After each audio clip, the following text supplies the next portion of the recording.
yun na nga. Bakit nga ba CBR 650R ang nabili natin? So, tara!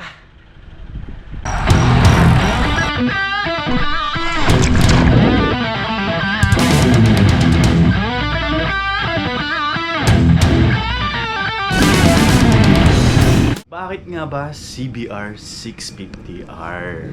What? Ang dami namang ibang bikes. Andiyan naman yung Z900, Z400, mga inline 4 din, Z650. Pero bakit nga ba CBR ang kinuha natin? Ano ba meron kay CBR? So, yun na nga. Bumili tayo last month na big bike. Sana all. Yung in-upload ko nung January. Sa dami-dami ng big bike, bakit itong CBR 650R pa yung napili ko? Yan. So ngayon sasabihin ko sa inyo kung ano yung mga nagustuhan ko sa mga videos, mga spec, bakit CBR yung napili ko. So first, ang consideration ko kasi bike, marami kasing type ng big bike. Yung naked, sports touring, merong adventure bike, and meron ding cruiser. So bakit CBR? Ako kasi, ano pa lang ako, nasa prime age pa lang ako, kumbaga nasa 30 years old pa ako. So mas gusto ko pa yung mas sporty looks, yung baga naka ganun-ganun pa sa motor.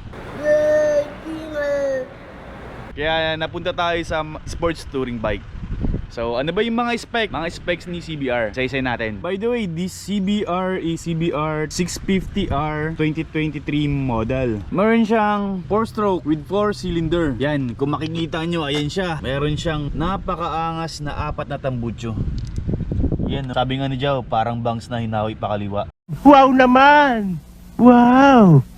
Wow! Of course, meron siyang 649cc displacement na may bore and stroke 67 by 46mm and the compression ratio of 11.6 by 1. Ang cooling system niya is liquid cooled. Ang emission natin is compliant na sa Euro 5. So siguro binawasan na rin ni Honda ng horsepower compared dun sa mga old model niya kasi ginawa na siyang compliant sa Euro 5. So ito yung stock sauce niya. Paparinig ko sa inyo mamaya kung anong tunog niya. Pero kapag nagkaroon ako ng counting budget, papapalitan ko na lang din siya. Ang starting switch niya is electric. Meron siyang maximum horsepower na 93.8 horsepower at 12,000 RPM. So ganun siya kalakas. Isipin nyo na lang meron kayong 93 na kabayo na humihila sa inyo. Kung mapapanood nyo yung mga Asian Times, yung mga Chariot, 4 na kabayo, 4, 6 lang. So itong motor na to, 93 na kabayo yung humihila. At meron siya maximum torque na 63 Nm at 9,500 RPM. Ang clutch niya is multiple wet plate na may transmission 6-speed. Ang frame niya is steel diamond. Yan. Ang frame niya is steel diamond.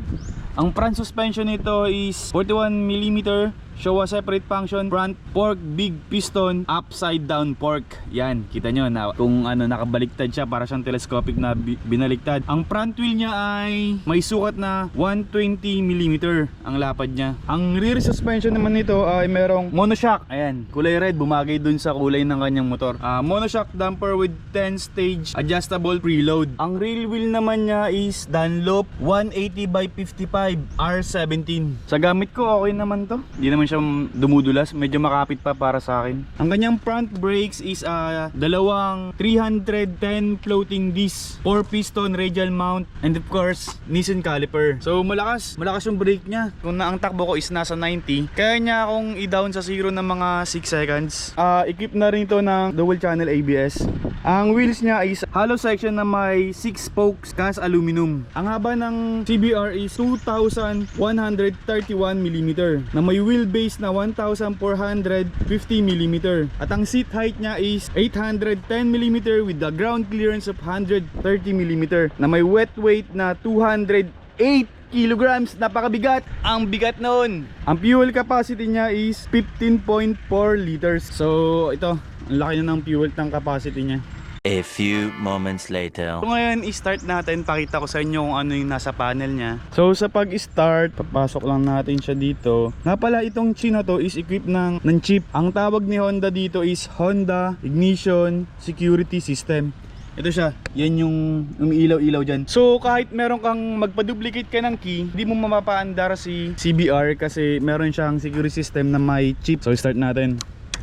So pag natin ng key, yun ulitin natin. Yun na yung dash nya. digital, Kawasaki traction control, sorry.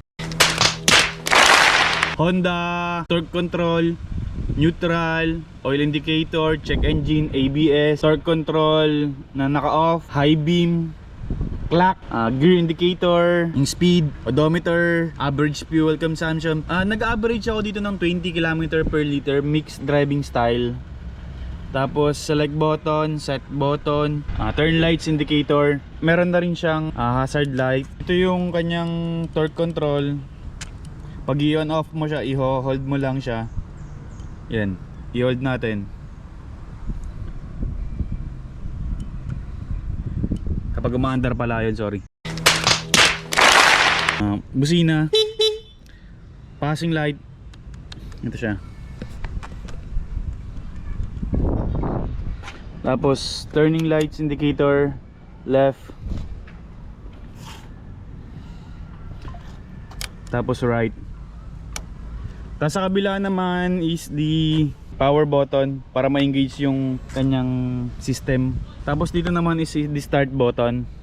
Start natin mamaya. I-start natin. So pag i-start mo siya, kailangan nakababa yung yung stop button mo.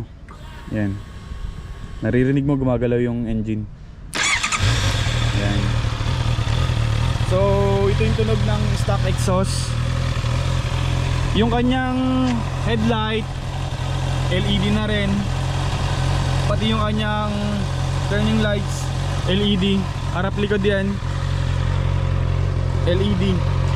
Tapos yung tail light mo LED na rin. Pakinggan natin yung yung tunog ng stock.